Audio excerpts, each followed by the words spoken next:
మరి వాళ్ళు మీరంటే బాధపడుతున్నారు ఈ మధ్యన మేము అన్ని 1,00,000 కోట్లు తినలేదంటారు. మరి ఎంత తిన్నారంటే మేము చెప్పమంటున్నారు. సరే ఇంక నేను వదిలేశాను. అంటే నాకు భయం ఉంటుంది. సరే అభియోగాలే అనుకుంది 1,00,000 కోట్లు తిన్నారని అభియోగం ఉంది జగన్మోహన్ రెడ్డి గారి మీద. అలాగే ముఖ్యమంత్రి గారి మీద 3.5 లక్షల కోట్లు తిన్నారని అభియోగాలు ఉన్నాయి. నాకు అర్థమైందంటే వీళ్ళు ఎంతో కొంత తింటా ఉన్నారు. ఇవన్నీ కాకుండా జనసేన పార్టీ బలమైన శాంతి భద్రతలు ఇచ్చే ప్రభుత్వాన్ని తీసుకొస్తారు. 2019లో చాలా బలమైన శాంతి భద్రతలు తీసుకొచ్చేది. మన ఆడపడుచులు ఇంట్లో నుంచి ఇంట్లోకి వెళ్ళి బయటికి రావాలంటే క్షేమంగా ఉండే సమాజం.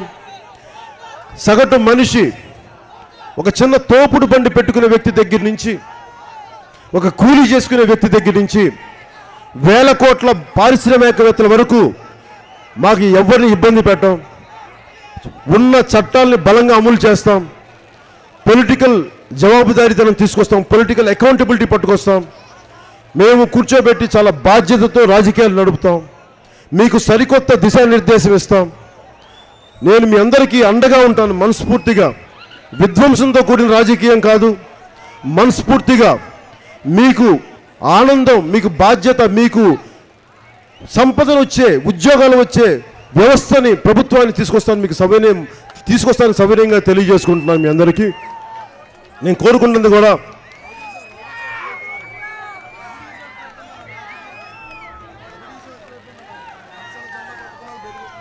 అలాగే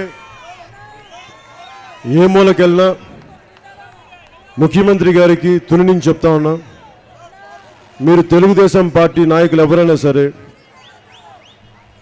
మా వాళ్ళ ఎరుపు కండువాని కానీ, మా జెండాని కానీ, మా కార్యకర్తల్ని కానీ, మా ఆడపడుచుల్ని కానీ, మా జన సైనికుల్ని కానీ మీరు బెదిరించి బ్లాక్మెయిల్ చేస్తే మీకు ఒక సామి చెప్తా. 100 గొడ్లు తిన్న రాబందు కూడా ఒక గాలివానికి చచ్చిపోదు.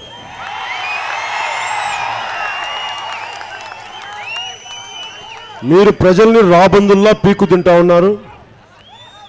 రేపొద్దున 2019లో ప్రజా తీర్పున గాలి వలస కొట్టుకుపోతారు, చచ్చిపోతారు, జాగ్రత్త. అందుకని మీరు చాలా, ఎందుకంటే నాకు జనంగా నాకు బాధ ఉండదు. నన్ను ఎవ్వరు వ్యక్తిగతంగా నన్ను ఏమన్నా నేనేం పట్టించుకోను. 1 సంవత్సరం పొడవుతా నన్ను పచ్చి బూతులు తిట్టడం నేను భరిస్తా, నా కోపం రాదు. కానీ నా అన్నదమ్ముల్ని కానీ, మా ఆడపడుచుల్ని కానీ,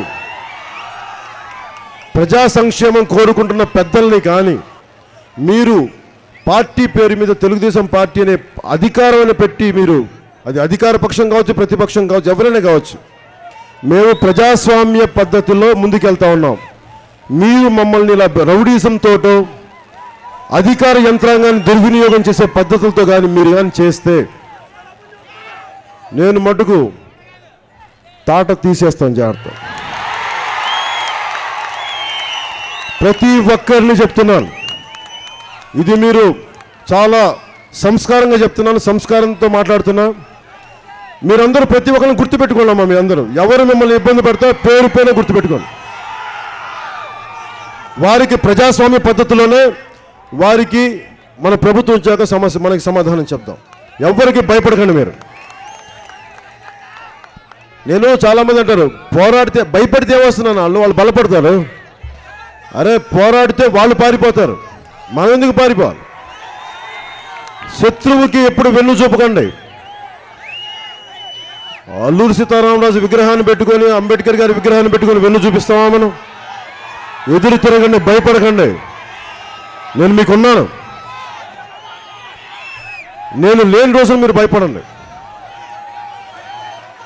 నేను లేని రోజున మీరు భయపడకూడదు.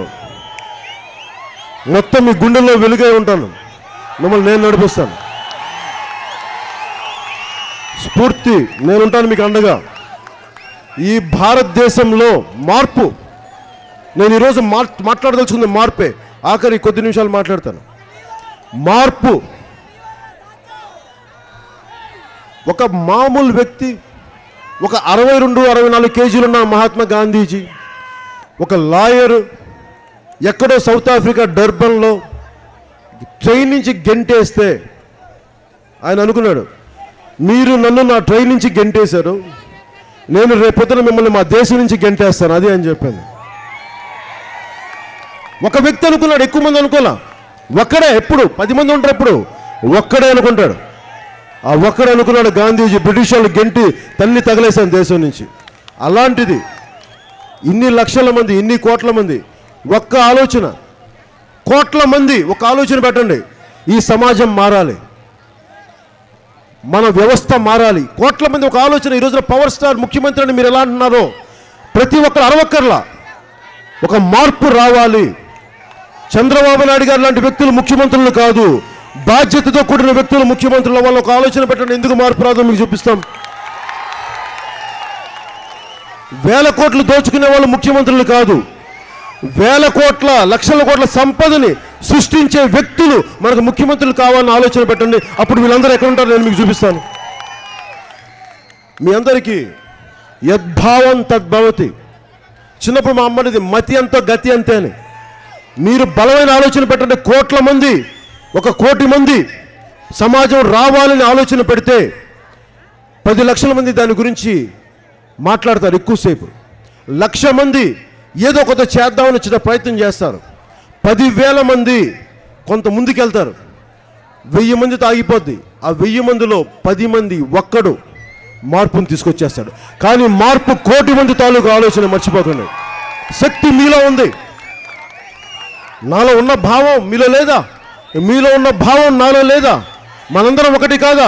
మనందరం ఏకమై చెయ్య కలిపితే చంద్రబాబు నాయుడు గారు ఎందుకు, ఏ నాయకులు ఎందుకు, మోడీ గారు ఎందుకు, కాంగ్రెస్ ఎందుకు తీసుకొచ్చి సరికొత్త భారతదేశంలోనే అఖండ భారతంలోనే మనం సాధించగలం. అంత బలమైన రాజకీయ సమాంతర బాధ్యతతో కూడిన రాజకీయ వ్యవస్థని స్థాపించగలమని తీరు నుంచి మీకు తెలియజేసుకుంటూ, మీ అందరికీ నాకు ఇంత బరువైన విలువైన అవకాశాన్ని ఇచ్చిన మీ అందరికీ హృదయపూర్వక ధన్యవాదాలు తెలుపుకుంటూ సెలవు తీసుకున్నాను.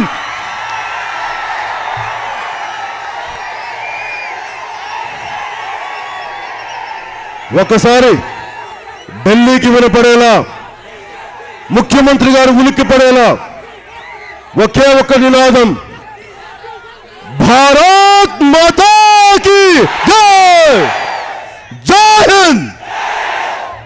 కామెంట్ చేయండి. ఎప్పటికప్పుడు మా వీడియోస్ చూడాలంటే సబ్స్క్రైబ్ చేసుకోండి.